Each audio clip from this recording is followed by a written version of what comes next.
अस्सलामुअलैकुम सामीन। 20 ज़िलक़ादा है, 21 जून है। सोशल इंडिया न्यूज़ में आपका खैर मक़दम है।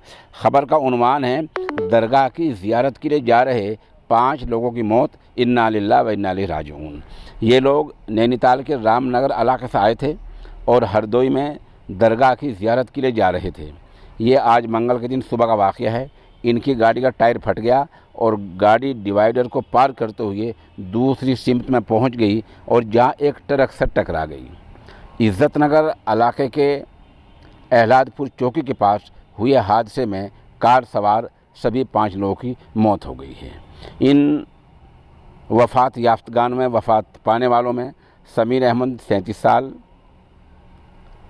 और इसी तरह मुज़म्मिल 36 साल और मोहम्मद ताहिर 40 साल, इमरान 38 साल और मोहम्मद फ़रीद 36 साल, इस तरह इनकी उम्रें बताई गई हैं।